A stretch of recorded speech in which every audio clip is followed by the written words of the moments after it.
Welcome to the Health Science Coach Podcast. My name is Drew Garner. I am a health science and physical education teacher here at Turner High School. My objective is to provide information to students about different healthcare careers and explain how these professionals got to where they are in their careers. Thanks for spending some time with us today. Now let's dig in. Today we get the pleasure of meeting with Scott Guerrero. He is the Program Director of the STAHR Program at the University of Missouri, Kansas City. Welcome, Scott. How are you doing today? I'm doing great. How are you doing? Doing well. I'm really excited to talk to you about your STAHR program you have over there, as well as some more of the financial aid stuff. So can you give us a little detail about your career and what it means to be a program director and what the STAHR program is? Sure, and thank you for having me. So the STAHR program, STAHR stands for Students Training in Academia, Health, and Research, and we have two major components of our program. The Scholars program works with students that are interested in pursuing a health degree. This could be from the high school level, rising juniors and rising seniors is our current target population that we work with, or it can be undergraduate students, pre-health students, pre-med, pre-dent, pre-pharmacy, students essentially that are pre-health and need assistance or have questions that are interested in health. And so we essentially help them through programming in the summer. We do some one-on-one coaching through the fall and spring, and really provide resources and make them aware of any opportunities that are available to them. Our second component is our ambassador program, which is a mentorship program for current students in the field or at UMKC that are pursuing medicine, dentistry, or pharmacy. And so we provide one-on-one mentorship with practitioners and clinicians in the field for our current students. And so that's really a benefit to them as well as they continue to be educated in the field, but also just receive kind of some guidance because, it's difficult trying to get a health degree, but it's been great, so far, being able to work with the professionals as well as the students. Absolutely. So with those mentorships, say a student's in your program and with a mentorship, what does that kind of look like and how they're paired with a mentor? Sure.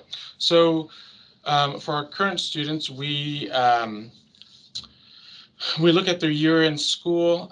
We look at kind of where they're from. We look at, we also survey our mentors as to what types of students are comfortable mentoring, kind of there, we get a little bit of information about their background as well. And all of our mentors go through training, but we pair them based upon, specialties. So, if we know some of our students want to go into, pulmonology, we have, some physicians that work in pulmonology at Children's Mercy. We kind of do that kind of pairing.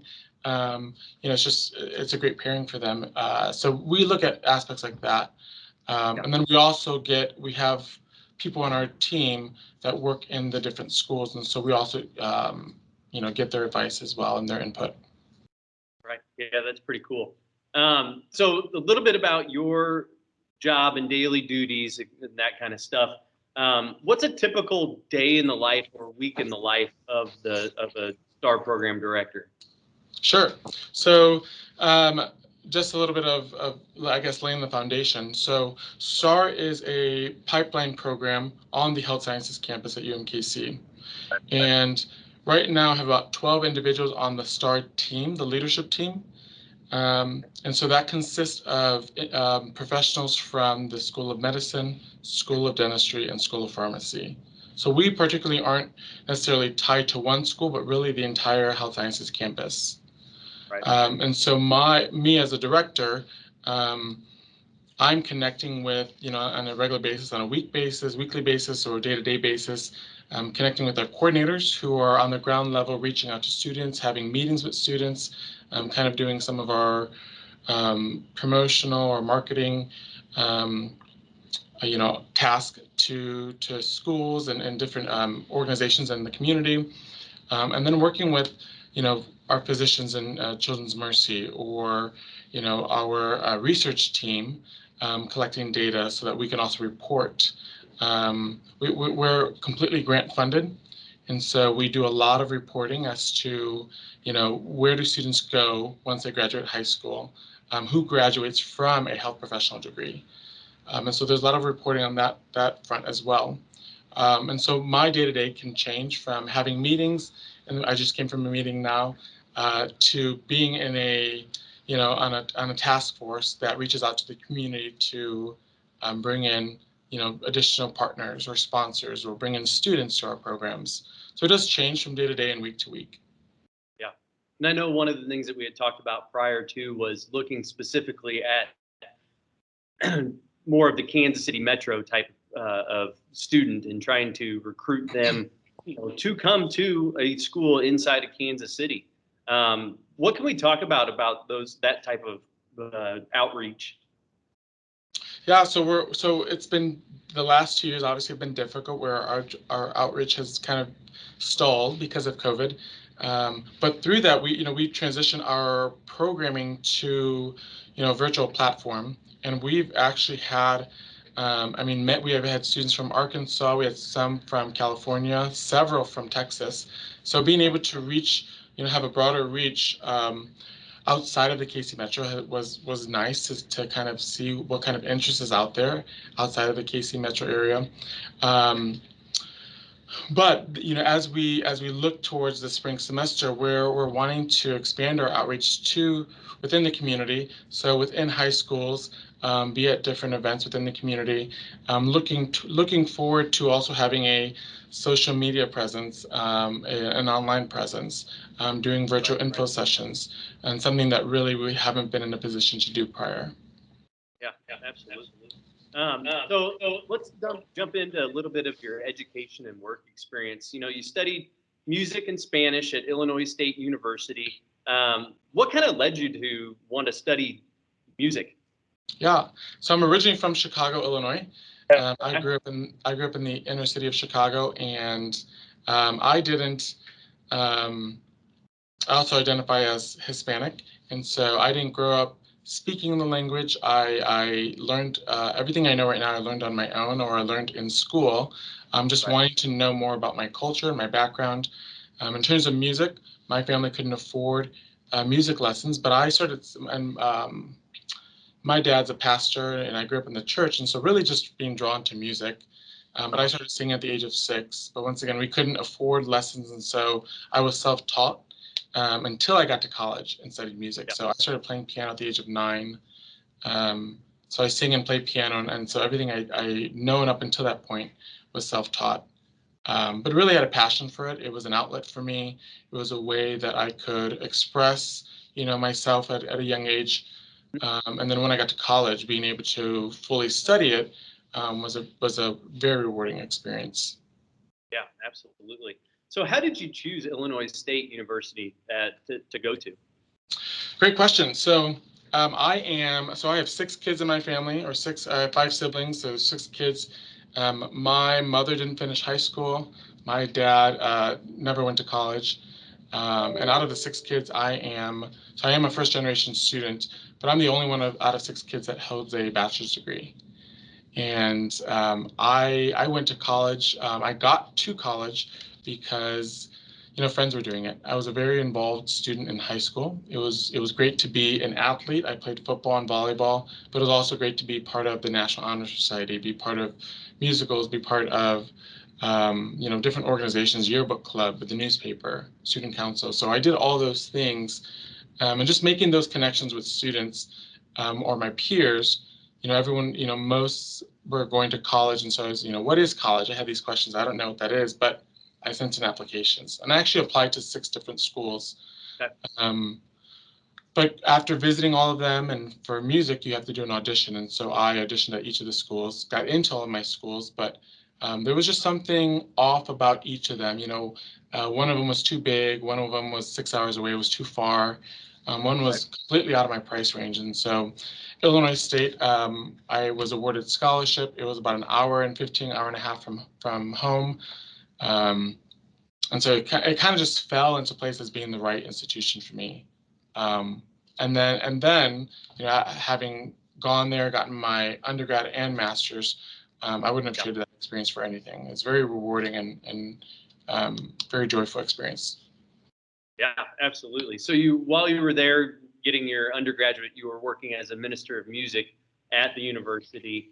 And like you said, you went and stayed there for your master's as well. And for your master's, you have a um, master's degree in higher education, which led you kind of into being your next role as financial aid specialist for the university that you were getting your master's program work done through.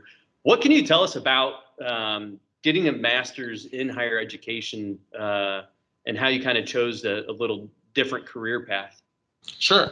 Yeah, I always get the question, oh, you studied music, how did you end up here? And I knew I loved music, and I also knew that I love working with people. And I didn't know, having kind of being a first generation student, I didn't have anyone to say, hey, this is the right path for you, or this is what you should kind of pursue. I thought, okay, well, teaching makes sense. And so I did that route and did student teaching, but I didn't end up going into teaching because I felt a little confined to the classroom. I wanted to be out, and my personality just felt like I needed to be in a larger setting. And so I actually also was a little scared. It was tough to kind of take on that first job right out of college. And so I had a mentor in the financial aid office who, who asked me about, hey, do you want a job as a financial aid specialist? And so I talked a little bit more, asked some questions, and took on that job. And after I started that job, the university provided resources or tuition benefit if you were a staff member, and so I chose to pursue a master's degree in higher ed. And a lot of people ask, what is a higher ed master's degree program? What does that mean? For me, I knew I was very involved in college. I was working several student jobs. I was a resident assistant and RA for the res halls. I played club volleyball. I gave tours to prospective students as an ambassador. So I was just very involved on campus, and this new degree program or graduate degree program was essentially me being able to stay in college, me being able to kind of help students also find their way. And so I like that aspect of it. Yeah, absolutely. Kind of going back to what you were talking about your parents, being a first generation college student, how much involvement did they have helping you or letting you choose or decide what you were going to go to school and study and where to go? Big fat zero. Okay. And it's unfortunate, but it's also they don't know. They were completely unaware. Both of my parents had jobs. At one point my dad had two jobs, and it was just they weren't really involved in the process. And so my brother took me. Several of my brothers took me to my auditions, or to my official visits to school. Just because it wasn't necessarily an urgent thing or on my parents' radar because they've never had that experience. And so a lot of it was navigating it on my own. Yeah, and I feel like that kind of, as you navigated it on your own, and like you said, being super involved with your college life, being that RA, being that financial aid specialist, working on campus, helping and being involved, kind of goes inside with helping those other young students find what the benefits of, the university was for them. Mm-hmm. Yeah, and that's primarily why I've enjoyed and why I still do work in higher ed, is because I know what my experience was like as a student without many resources, or a student that is first generation, but being able to serve in a capacity where students ask questions or students need guidance or a little push here and there. That's very rewarding. It's very it's a rewarding experience to see students start on a path and then reach their goals. And obviously there's a journey in between there, but it's something that I enjoy doing and something that I foresee myself doing for quite a while. Yeah, absolutely. So you worked at Illinois State for 3 years as a financial specialist. How'd you kind of make that jump to KU to be the assistant director of financial aid and scholarships? Yeah, was looking for, at that time, once working there, from when I started undergrad to when I stopped, I mean, I was there for about 8 years, and kind of just needed a change of pace. And so I was looking at, you know, uh, I think at the time I was maybe 25, 26. And so just thinking, is it time for a change? Um, Maybe a change of scenery, maybe a change in career. And so I actually, um, yeah, look at a promotion job, and I got a job as the assistant director at the University of Kansas in Lawrence. But in conjunction with that, I also got a spot in the lyric opera chorus of Kansas City, so being able to sing professionally as well, which was also a draw for me to be able to move just to a new area, new city. Uh-huh. So speaking of financial aid scholarships, what are some of the things, high school juniors or seniors should be looking at when they're starting to apply for schools?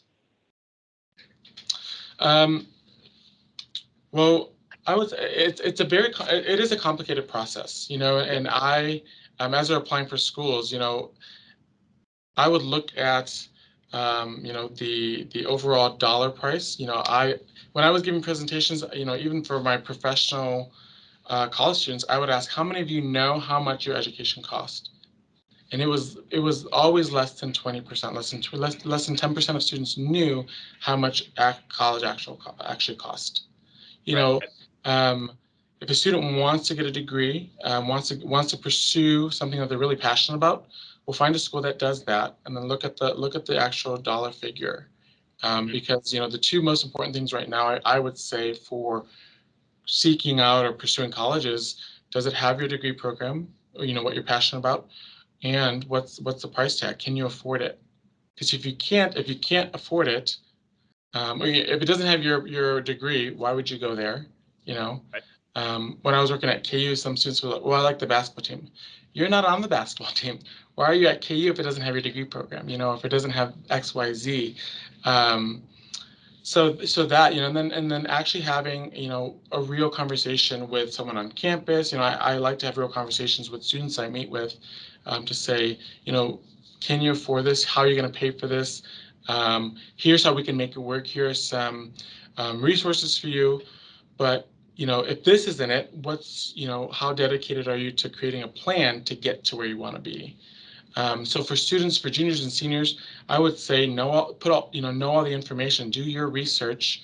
No one's going to be doing it for you. Just like myself, I had to navigate the system myself. So don't be afraid to ask questions, but do your research, because at the end of the day, it's you yourself that's getting that education, no one else.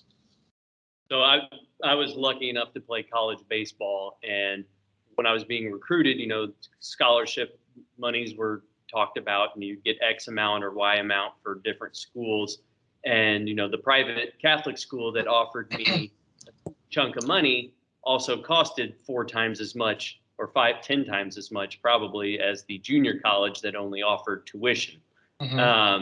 So when students are looking at scholarships that they're applying for, or maybe that they've been awarded for academics or sports or music, whatever, how does the percentage of, I guess, total dollars versus scholarship dollars, how does that kind of play out when you're looking at school A, B, or C?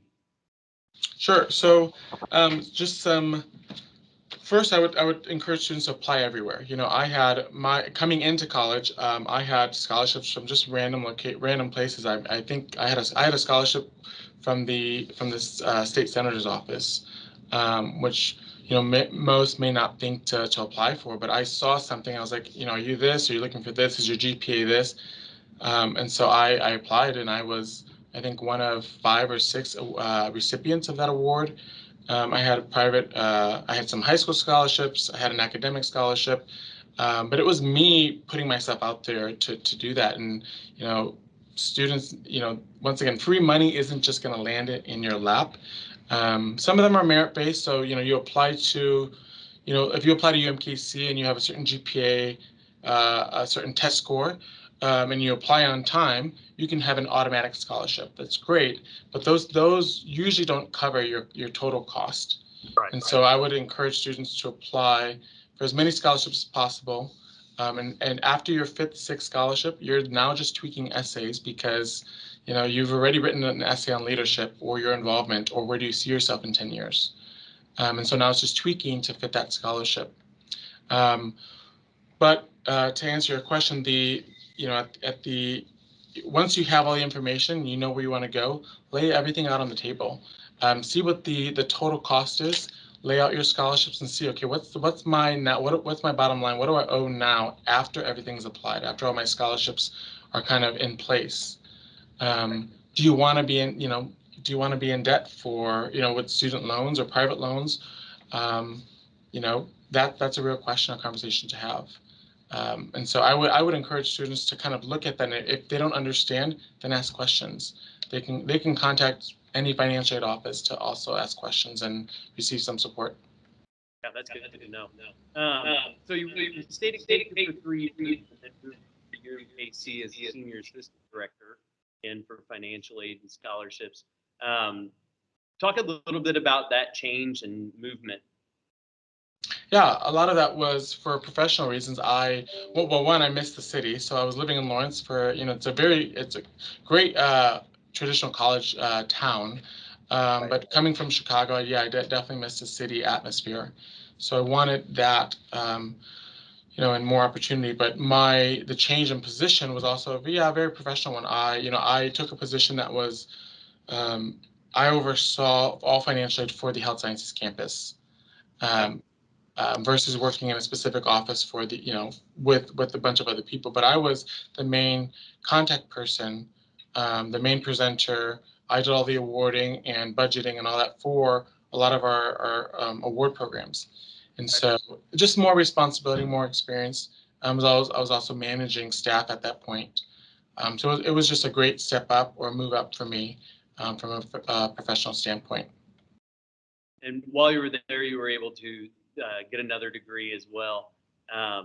Let's talk a little bit about that and how you kind of chose to, continue your education. Yeah.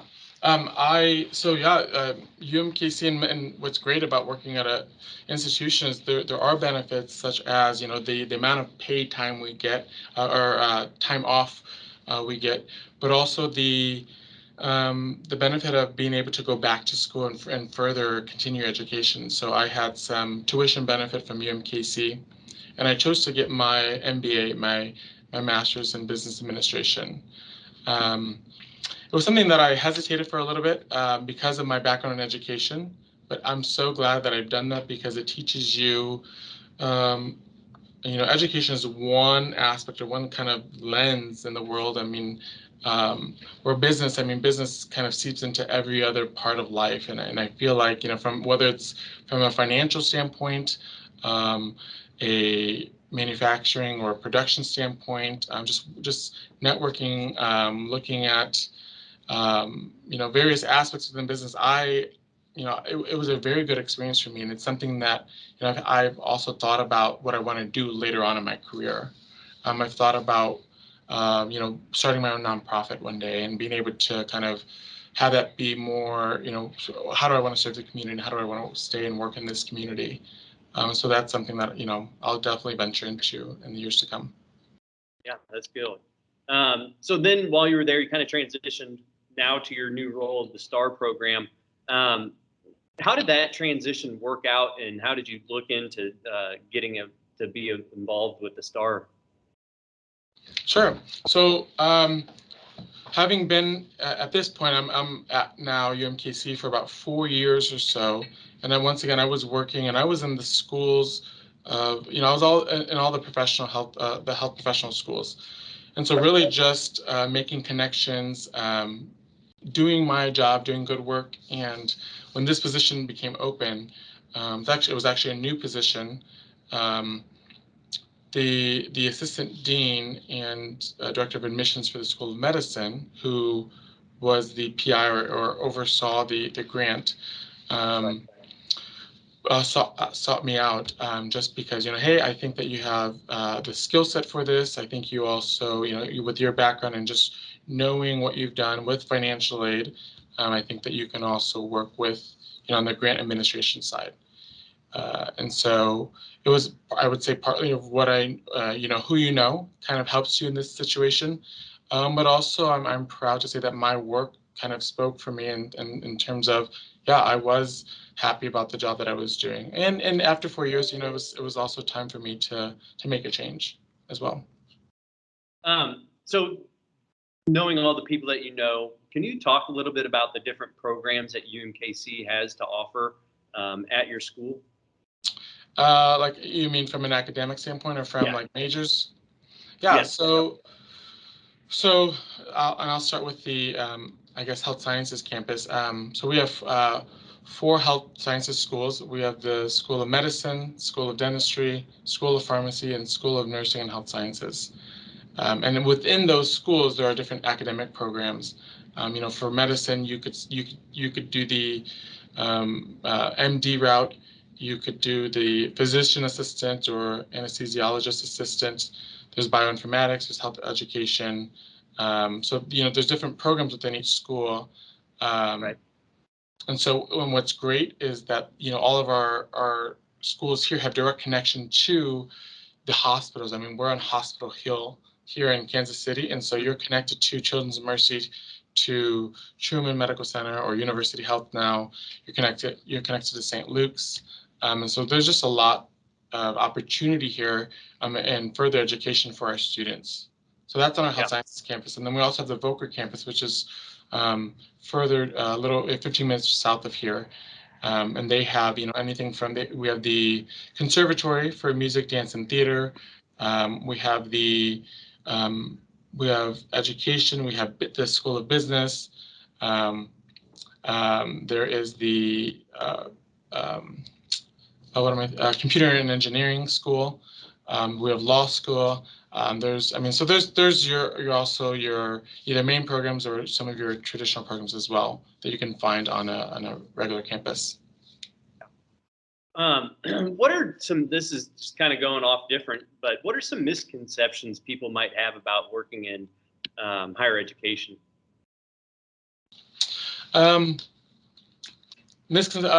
So from a staff point, everyone assumes, what do you, I work at UMKC. Oh, what do you teach? So not everyone teaches. Although I love to instruct and teach, and I also coach on the side. I coach volleyball, but not everyone's a faculty or teacher or professor. So there's that. Also and I wish this one was true of, so you have the summers off, or you have the same days off as the public school systems. That's not the case. That would be nice, but that's not the case. That's probably one of your time. Yeah. Absolutely. So throughout your career, what's that you're proud of? You broke up a little bit. Can you repeat that? Yeah. Throughout your career, what's something that you're most proud of accomplishing professionally? Yeah. So I'm proud of, and I'm thinking of certain examples or instances. And there's been moments where I've been caught off guard, or in my work. But for instance, when I was working in financial aid, I remember vividly the conversation with a student. It was about his FAFSA filling something out, and he had said something, hey, I need more money. And it was just, there's FAFSA and financial is very regulated. The government says, hey, you're going to have this, so it's very, there's rules to everything. But he essentially needed money because he was living in College Town, and his mother was coming to live with him because she was being evicted from her house. And in that moment, I just remember I remember feeling and empathizing with that student, because it caught me off guard. It was something that our students go through a lot more than what we see on the surface level. They go through a lot more than what they always express to us. Something I'm proud of, though, like in that example, is I felt for that student. I wanted to help them. I did everything I could to help that student specifically. And so I'm proud to say that I still do the work I still do is centered and student focused, you know, and I think that once it changes, or once I no longer kind of have a reaction or kind of feel for students' experiences outside the classroom, then I think it's, you know, it's time for a change. It's time for me to do something else. But, you know, I still strive to be very student focused and student centered on the support and the help that I provide to them. Absolutely. That's pretty good. Do you have anything you regret not doing yet professionally?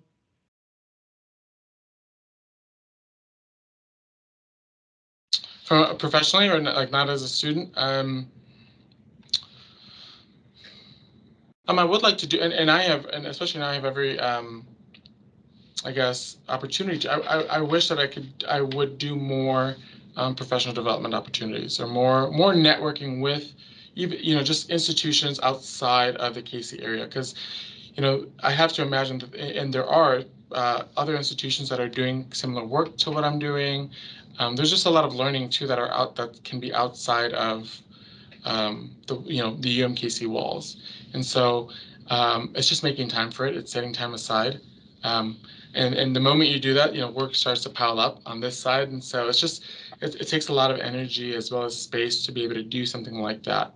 I think also I do have aspirations to get my doctorate degree, and so Okay. it's not so much as a regret as I'm just, you know, I guess I'm waiting for the right time or a good time Right. in life to do that.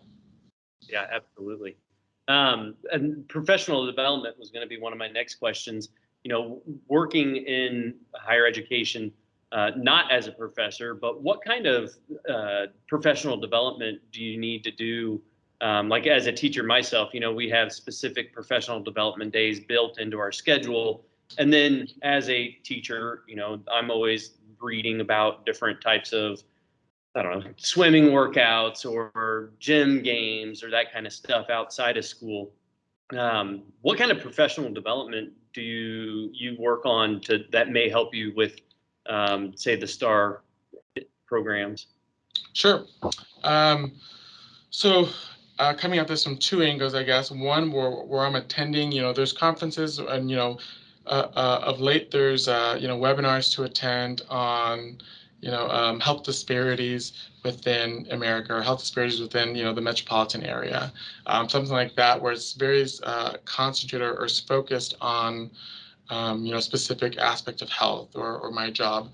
Um, you know, when I was in financial aid, there was the same conferences every year, just about new regulations, a way for you to ask questions, a way for you to network and meet other people. Um, and then from the other angle is being able to present some of the data that we collect, being able to present some of the work that we're doing. And so this past April, May, I presented at the AAMC conference for our mentoring program. Really, it was a service presentation on, you know, basically how we're doing what we're doing and why, you know, and showing, you know, with our population of students, and we primarily serve students that are, you know, from disadvantaged backgrounds, whether that's economically or education disadvantaged. They're URM students, so underrepresented minority students, and so being able to say, hey, we have an 80% retention rate, which is fairly high, especially for those students that are attending, you know, medical school or pharmacy dental school. Um, and so there's opportunity to do professional development, just once again, making time for it. Right. Absolutely. So you kind of touched on this one a little bit earlier, but career goals. Where do you see yourself, you know, maybe 5 to 10 years down the road from now? I do have aspirations to start a nonprofit. I would like to start a program, kind of a get back on your feet program, focusing on uh, housing, or, you know, for homelessness and food insecurity. So being able to help homelessness and hunger within the KC area. Yeah, that's really cool.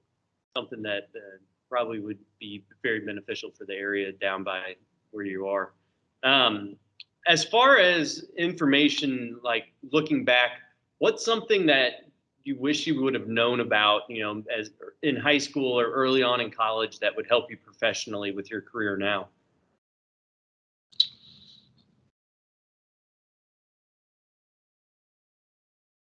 And this may have changed my career path, or opened up my eyes a little bit more. But I wish I would have known that just really how much opportunity is out there, even at the high school level. Yeah.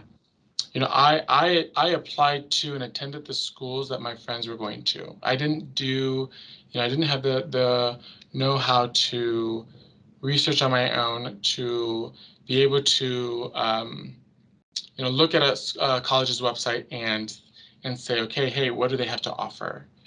I didn't know how to ask for help at that time because, it was just very foreign. I also didn't have a cell phone at the time, and now everyone does. So people, you can look up, website on your phone, but I didn't have one at the time when I was a sophomore, junior in high school, and so I wish I knew how to kind of have my own agency in the college search process, rather than following in others' footsteps, which I'm glad I did, but I think that would have definitely changed my trajectory. Yeah. And this kind of goes into that next type of questions. What advice do you have for high school students that are interested in getting into maybe a healthcare profession?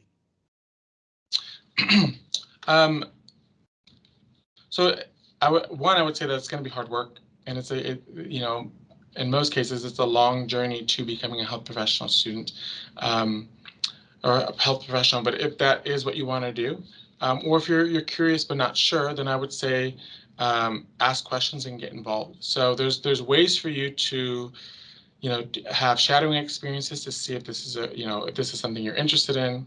You could get in a lab as a high school student, especially here on campus, and say, hey, do I want to do research? Do I want to be connected to this field? You can get jobs that are very connected to or close in proximity to, health professionals. Students that work as farm techs or students that work in a doctor's office. Being able to put yourself in those situations that help answer some of those questions for you. Yeah. And then also doing some of the research on your own. There's ways also to kind of find out that information. At the very least, come to our office, come on a visit day, come explore if you haven't done that already. And we'll do the best we can to kind of help tell you more about the profession. Right. And then advice for a college undergraduate student that is, maybe a sophomore, junior in college that they started taking their undergraduate classes, and they've kind of done the English and science and math classes, but now they realize that they are interested in becoming a nurse or applying for dentistry school. What's some advice you would have for that kind of student? Yeah. So, one, grades matter. And I know for hey, I want to be an accountant, and I just got to pass everything. Your GPA matters for your test scores matter for you trying to become an MD, or you trying to become a dentist or a pharmacist. So my first piece of advice would be to excel in the classroom and not to slack off. That doesn't mean you can't have fun. There's definitely balance to everything, but start off on the right foot and have a good GPA, and with that, know what the admission requirements are, so you can also kind of set goals for yourself. And then similar to high school, I would say go explore.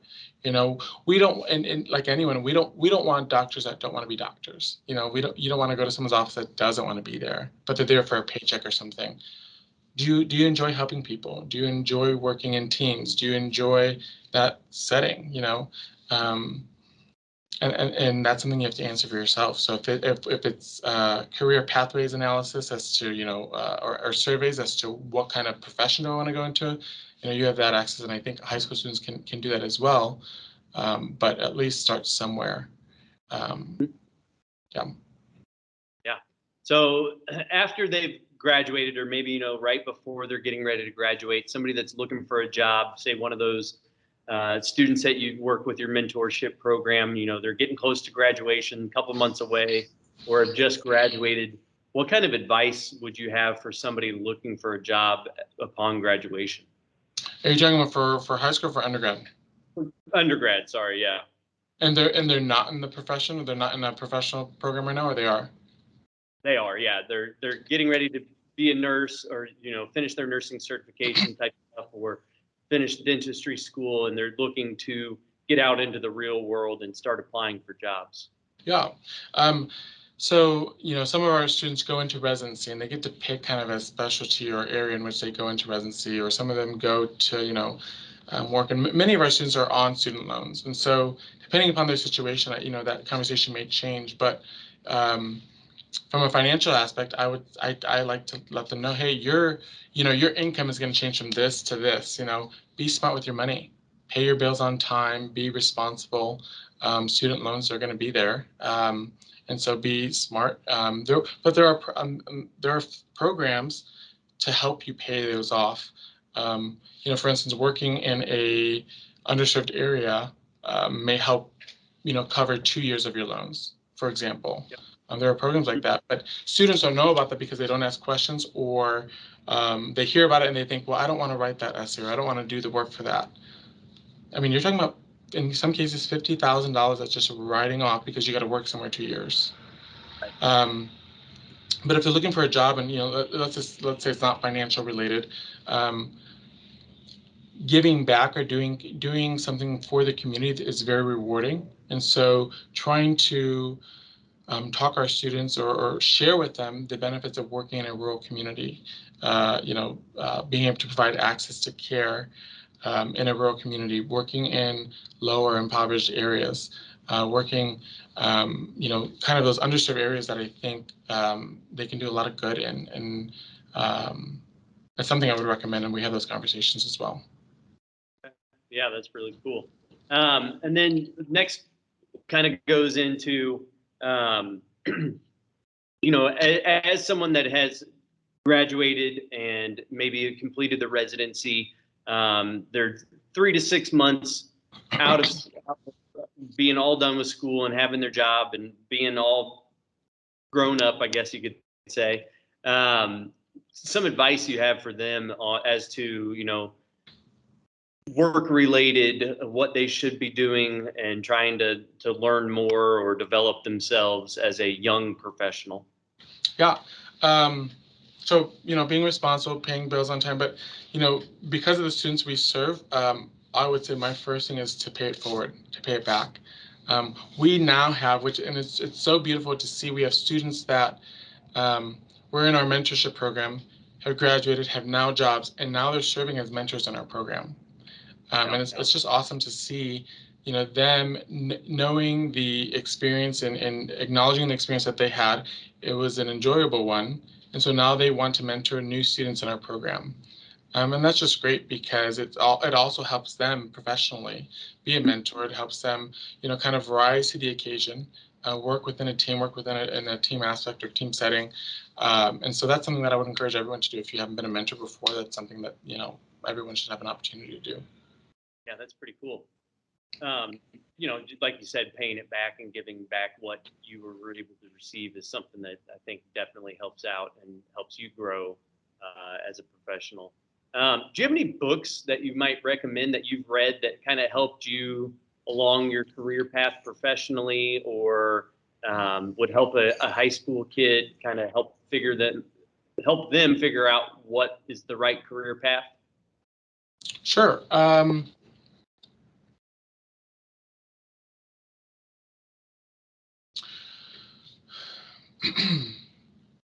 So if we're talking health related, so we recently read a book through the pandemic with our students, and this was in place of some of the on-site shadowing and clinical observations.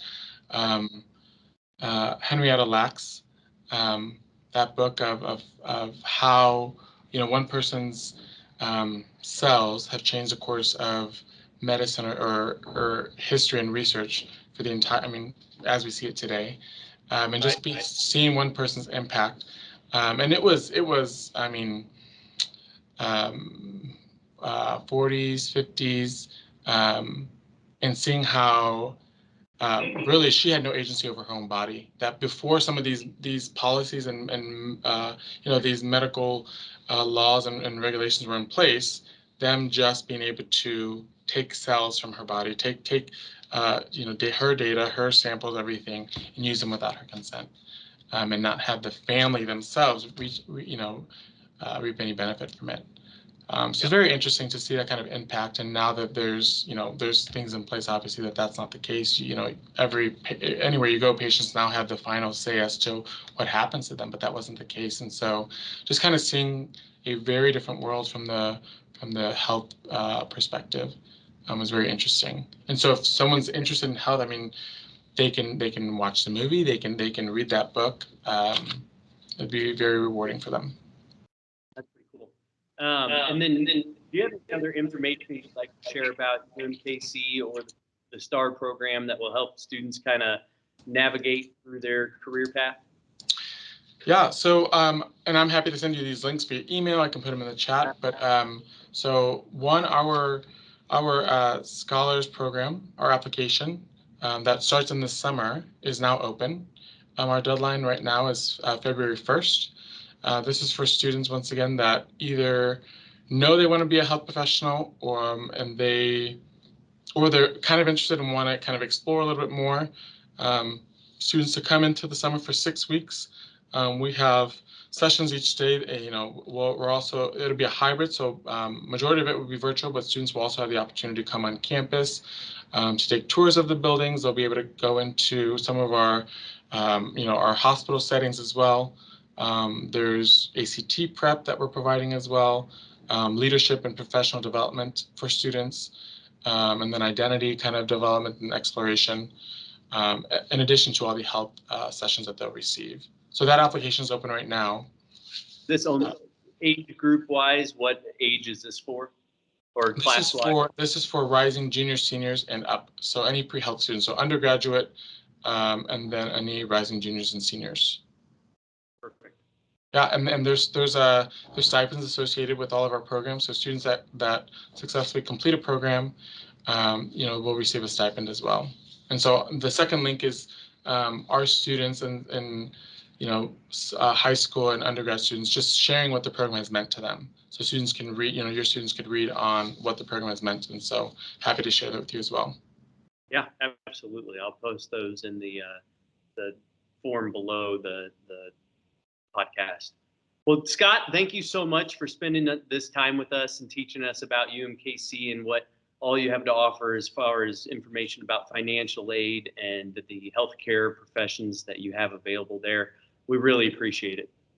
Yeah, thank you for having me. And once again, happy to answer any questions that you or your students have. I'm happy to meet one-on-one or in a group setting. So just let me know, reach out. But thank you for your time, and I really appreciate it.